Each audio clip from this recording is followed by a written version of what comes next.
Hello all of you, welcome to my channel. ఈరోజు మనం parents వాళ్ళ ఫీలింగ్స్ ఏంటి, పిల్లల గురించి వాళ్ళు ఏమి ఆశిస్తున్నారు, పిల్లలు పేరెంట్స్ నుంచి ఏం ఆశిస్తున్నారు, వాళ్ళ భవిష్యత్తులో వాళ్ళకి కావాల్సింది ఏంటి, ప్రజెంట్ సిచ్యువేషన్ ఎలా ఉంది, పేరెంట్స్ ప్రజెంట్ ఎలా ఉన్నారు అనే దాని గురించి ఈరోజు మనం ఈ వీడియోలో డిస్కస్ చేద్దాం. అసలు ఫస్ట్ ఆఫ్ ఆల్ నేను అడిగే క్వశ్చన్ ఏంటంటే, మీరు పిల్లలు పెద్ద అయిన తర్వాత ఏం అవ్వాలని చెప్పేసి చిన్నప్పుడే మీరు ఎలా డిసైడ్ చేస్తారండి? మీరు ఎలా డిసైడ్ చేస్తారు? వాడు ఇలానే ఉండాలి, పెద్ద అయిన తర్వాత ఇదే చదవాలి, నేను ఇదే కలలు కన్నాను, వాడిని ఇలా చేయాలని నేను కలలు కన్నాను. మీ కలల తర్వాత మరి వాడి కలల పరిస్థితి ఏంటి? ఇప్పుడు ఎక్కడ చూసినా కూడా, అంటే నేను టీచర్ని కాబట్టి చెప్తున్నాను, నేను చూసింది ఏంటంటే ప్రతి పేరెంట్కి కావాల్సింది ఫస్ట్ ర్యాంక్ క్లాస్లో. వాడు ఫస్ట్ క్లాస్ నుంచి ఫస్ట్ ర్యాంకే కావాలి, యూకేజీ నుంచి ఫస్ట్ ర్యాంకే కావాలి. వాడికి క్లాస్లో మా అబ్బాయి ఫస్ట్ ఉండాలి, ఎవరిని అడిగితే మా అబ్బాయి ఫస్ట్ ర్యాంక్ అని చెప్పుకోవడానికి కావాలి. ఒక్కసారి మీరే ఆలోచించండి. అంటే వాడికి ఫస్ట్ ర్యాంక్ రాకపోతే మీరు చదివించిన చదువుకి, మీరు చేయించిన హోంవర్క్కి, వాడి మైండ్కి, వాడు విన్న లెసన్కి అసలు ఏమాత్రం వాల్యూ లేదంటారా? అందరికీ ఫస్ట్ ర్యాంకే రావాలంటే ఎలా వస్తుందండి? అంటే మీరు బయట చెప్పుకోవడానికి ప్రెస్టేజ్ కోసం ఫస్ట్ ర్యాంక్ వస్తే మీ ఈగో సాటిస్ఫై అవుద్ది, మీకు మీరు సాటిస్ఫై అవుతారు. మా అబ్బాయి ఫస్ట్ వచ్చాడు అందరికంటే మా అబ్బాయి ముందున్నాడు అని చెప్పేసి మీరు అనుకుంటున్నారు, అంతేనా?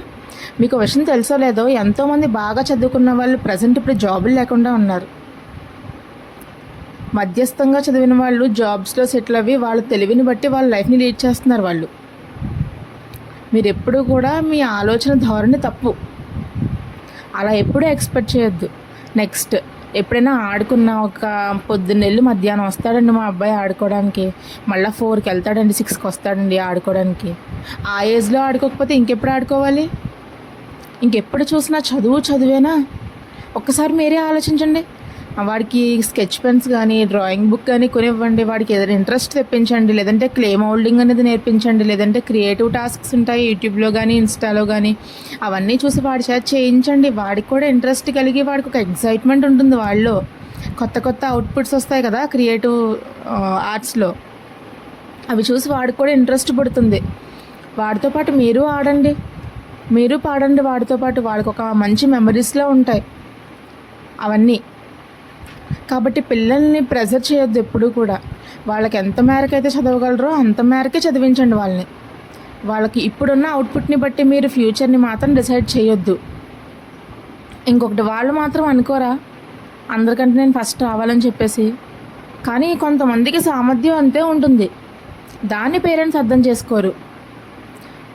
ఎప్పుడు చూసినా ఆడుకుంటానంటావేంటి? చదువు ఇంకెప్పుడు చదివే, బ్రెయిన్కి మ్యాథే ఇంకెప్పుడు చూసినా. శారీరక శ్రమ అంటూ ఏమీ ఉండదు. పిల్లలు మీకు తెలుసో లేదో చాలామంది హై స్కూల్కి వచ్చిన తర్వాత ప్రెషర్ తట్టుకోలేక, ఇక టీచర్స్ ప్రెషర్ తట్టుకోలేక, ఇంటి దగ్గర పేరెంట్స్ మోటివేషన్ వాళ్ళ ప్రెషర్ తట్టుకోలేక సూసైడ్లు కూడా చేసుకుంటున్నారు. మీరు పేపర్స్లో చదివే ఉంటారు కదా. వాడికి ఆ వయసులో వచ్చిన బాధే ఉంది అని తిప్పలే ఉన్నాయి వాడికి సూసైడ్ చేసుకోవడానికి. కారణం ఏంటంటే స్ట్రెస్ అన్నమాట. ఇంత హయ్యర్ ఎక్స్పెక్టేషన్స్ నా మీద పెట్టుకున్నారు, నేనేమో చదవలేకపోతున్నాను, నేనేం చేయాలి అని చెప్పేసి వాడు ఒక ఈగో ఫీలింగ్ వచ్చి వాడే ఇంకా ఏదో ఒకటి చేసేసుకుంటున్నారు పిల్లలు. ఇంకా ఇప్పుడు మీరు ఎప్పుడైనా సరే ఏ స్కూల్లో అయినా, అంటే ఇప్పుడు జాయిన్ చేయబోయే వాళ్ళు, లేదంటే ఆల్రెడీ ప్రజెంట్ జాయిన్ చేసిన వాళ్ళు, మీరంతా కూడా ఒకటే ఎక్స్పెక్ట్ చేయండి. ఇప్పుడున్న algebra, geometry, next trigonometry, probability, ఇవన్నీ కూడా జీవితంలో ఎక్కడా కూడా ఉపయోగపడవు. ఎక్కడ ఉపయోగపడతాయంటే ఎప్పుడైనా కాంపిటేటివ్ ఎగ్జామ్స్కి వెళ్ళినప్పుడు, అంటే వాళ్ళు బేసిక్స్ నేర్చుకోవాలి, ఖచ్చితంగా రావాలి, వచ్చి ఉండాలి, నేను అది కాదనట్లేదు. కానీ ఓన్లీ చదువులో మాత్రమే మా అబ్బాయి ముందు ఉండాలి అని చెప్పేసి మీరు మాత్రం అనుకోవద్దు. మెయిన్ కమ్యూనికేషన్ స్కిల్స్ మీద మీరు ఎక్కువగా ఫోకస్ చేయండి. ఇప్పుడు మీరు ఒప్పుకుంటారు కదా, ఏంటంటే ప్రజెంట్ సిస్టమ్ నాలెడ్జ్ లేని వాడికి, కమ్యూనికేషన్ స్కిల్స్ లేని వాడికి, ఎవరికైతే టెక్నాలజీ తెలియని వాడికి సోషల్గా అసలు ఎటువంటి రెస్పెక్ట్ ఉండదు. రెస్పెక్ట్ ఉండదంటే కాదు, అదొక రకమైన వాల్యూ కమ్యూనికేషన్ స్కిల్స్ ఉన్నవాడికి. అంటే వీడొక ప్రత్యేక ఉంది, వీళ్ళు విలువ ఉండదు, చులకన. ఓన్లీ తెలుగు మాత్రమే చదవగలడు, తెలుగు మాత్రమే రాయగలడు, హిందీ చదవలేడు, ఇంగ్లీష్ రాయలేడు. అట్లీస్ట్ వాడికి కమ్యూనికేషన్ స్కిల్స్ అనేవి ఉండాలి. దాని మీద మీరు ఎక్కువ ఫోకస్ చేయండి. ఎందుకంటే ఫ్యూచర్లో ఎప్పుడైనా ఎంత నాలెడ్జ్ ఉన్నప్పటికీ కూడా కమ్యూనికేషన్ స్కిల్స్ లేకపోతే ఫ్యూచర్లో ఎలా. నెక్స్ట్ ఇంకొకటి, కమ్యూనికేషన్ స్కిల్స్ మీద ఫోకస్ చేయమన్నారు కదా అని చెప్పేసి ప్రజెంట్ ఇప్పుడు ఎలా ఉందంటే ఫస్ట్ క్లాస్కి ఫ్లూయెంట్ ఇంగ్లీష్ రావాలంటున్నారు. ఆల్రెడీ వాళ్ళు ఎల్కేజీకి నర్సరీకి ఇంటి దగ్గర నుంచి వస్తారు, వాళ్ళు స్కూల్కి అలవాటు పడేసరికి యూకేజీకి వస్తారు. యూకేజీలో చిన్న చిన్న వర్డ్స్ నేర్పించి వాళ్ళకి ఫోనిక్స్ నేర్పించి ఇవన్నీ నేర్పించేసరికి వర్డ్ ఫ్రేమింగ్ అనేది నేర్చుకుంటారు. నేర్చుకున్న తర్వాత ఫస్ట్ క్లాస్కి వెళ్ళిన తర్వాత ఒరిజినల్ అసలైన సబ్జెక్ట్ అనేది బేసిక్స్ నుంచి స్టార్ట్ అవుతుంది. అప్పటి నుంచి ఫ్లూయెంట్ ఇంగ్లీష్ కావాలంటే ఎలా వచ్చేస్తుంది? ఉండగా ఉండగా వాళ్ళు షైన్ అవుతారు. దానికి పేరెంట్స్ అస్సలు పేషెన్స్ ఉండట్లేదు. ఎలా వచ్చేస్తుంది? మా అబ్బాయికి ఇంగ్లీష్ రావట్లేదండి, మా అమ్మాయికి ఇంగ్లీషే రావట్లేదు అసలు అంటారు అందరూ. మళ్ళీ మీరు నెక్స్ట్ ఇంకొకటి ఏంటంటే ఎప్పుడైనా సరే సబ్జెక్ట్ బట్టి పట్టి మార్క్స్ తెచ్చేసుకుంటున్నారు. ఓకే, బట్టి పట్టి తెచ్చుకున్న మార్క్స్ అనేవి ఎన్నాళ్ళు నిలుస్తాయి? ఎప్పుడైనా మీరు చూడండి, ఎప్పుడైనా మీరు మీ పిల్లలకు తక్కువ మార్క్స్ వస్తున్నాయని చెప్పేసి మీరేమి ఎదుటి వాళ్ళ దగ్గర సిగ్గుపడాల్సిన అవసరం ఏమీ లేదు. మా అబ్బాయి చదవట్లేదని, అయ్యో మేము చెప్పుకోలేకపోతున్నామని, ప్రెస్టేజ్ తక్కువ అవుతుందని మీరేమీ సిగ్గుపడాల్సిన అవసరం లేదు. ఒక్కసారి మీరు ఎప్పుడైనా ఫస్ట్ ర్యాంకర్ని క్లాస్ టాపర్ని తీసుకొచ్చి ఏదైనా ఒక సిచ్యువేషన్ ఇచ్చి సబ్జెక్ట్లో ఉన్నదాన్ని దీనికి అప్లై చేయమని చూడండి ఒకసారి.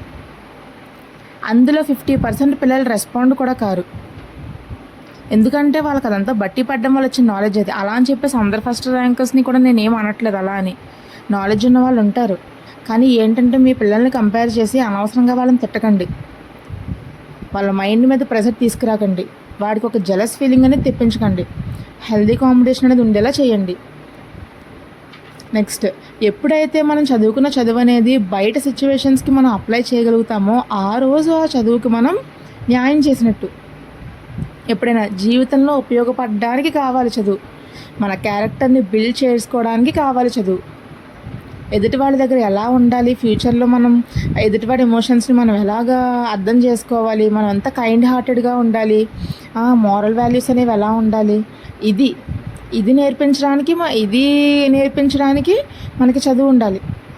ఖచ్చితంగా చదువుకున్న వాడికి చదువు లేని వాడికి బోల్డంత తేడా ఉంటుంది. Next, moral values. అస్సలు పిల్లలకి మోరల్ వాల్యూస్ ఉండట్లేదు.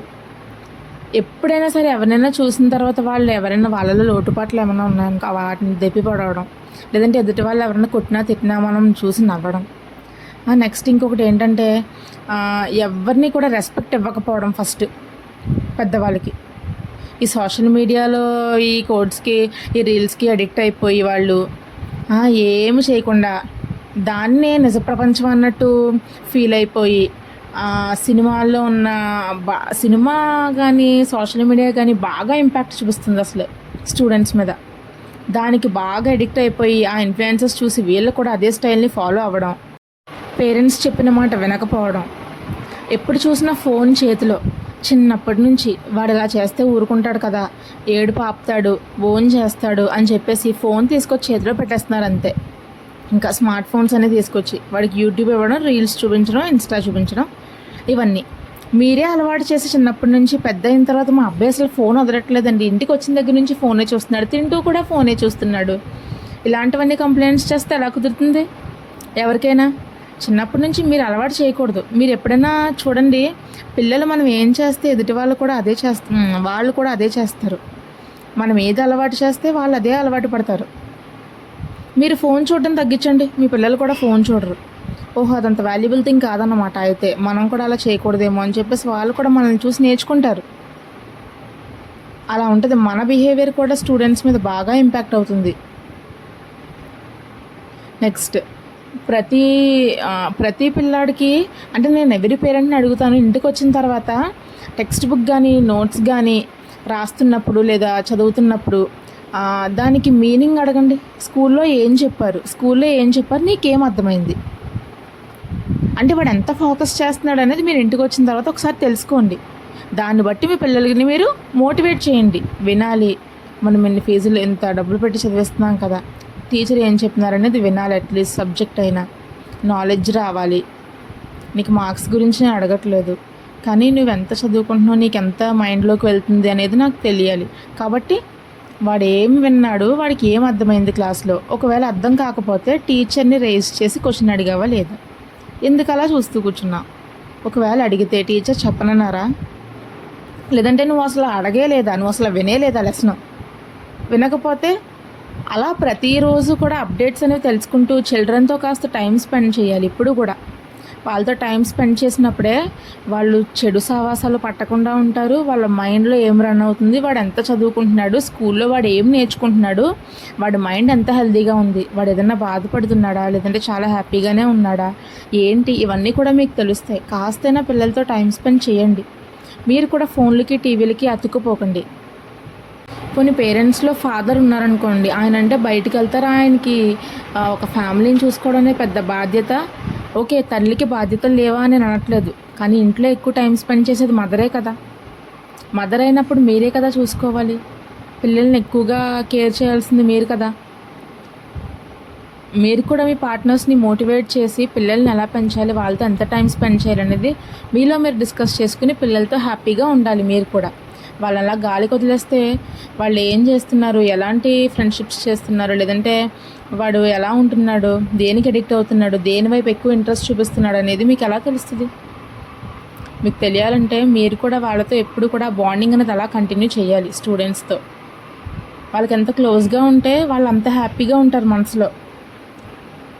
వాళ్ళతో టైం స్పెండ్ చేయడం నేర్చుకోండి. మీరు కూడా ఎప్పుడు కూడా ఏ స్కూల్లో అయినా జాయిన్ చేసేటప్పుడు ఖచ్చితంగా ఆ స్కూల్ వాళ్ళ యొక్క విధానాలు ఏంటి, పద్ధతులు ఏంటి, అవన్నీ తెలుసుకుని జాయిన్ చేయండి. అంతే తప్ప ఇంటర్నేషనల్ స్కూల్స్లో వేసి మా పిల్లల్ని నేను చాలా గొప్ప అనిపించుకోవాలి, మా పిల్లలు చాలా ఎక్కువ చదువుతున్నారని అనుకోవాలి అని చెప్పేసి మీరు భ్రమలో ఉంటున్నారు. కానీ మీరు చేయాల్సింది మీరు చేయట్లేదు.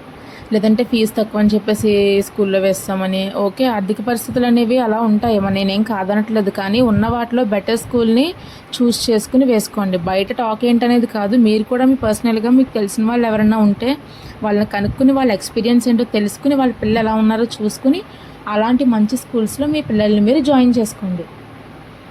మీరు కూడా మీ పిల్లలతో బాల్యం అంతా అయ్యే వరకు కూడా చాలా హెల్తీగా వాడిని ఉండనివ్వండి. నెక్స్ట్ ఇంకొకటి ఏంటంటే, మన ఇంట్లో ఉన్న ఫ్యామిలీ ప్రాబ్లమ్స్ అన్నీ కూడా పిల్లలతో మనం షేర్ చేసుకుంటాం. అలా మాత్రం షేర్ చేసుకోవద్దు. ఎందుకంటే వాడు చదువు కంటే ఎక్కువ ఇలాంటి వాటిని మైండ్లో పెట్టుకుంటూ ఉంటాడు. క్లాస్లో టీచర్ ఏదో చెప్తూ ఉంటారు, వీడు మాత్రం ఒక్కొక్కసారి మైండ్ అటు వెళ్ళి ఆలోచిస్తూనే ఉంటాడు. ఇలాంటివన్నీ చాలా తక్కువ షేర్ చేసుకుంటూ ఉండండి. వాళ్ళతో ఎక్కువ టైంని స్పెండ్ చేయడానికి చూడండి. అలా ఉంటే ప్రతి ఇల్లు హ్యాపీగానే ఉంటుంది, ప్రతి పిల్లలు హ్యాపీగానే ఉంటారు. Okay, all of you. Thank you. మీకు ఈ వీడియో నచ్చితే కనుక షేర్ చేయండి, లైక్ చేయండి, సబ్స్క్రైబ్ చేయండి. Thank you so much.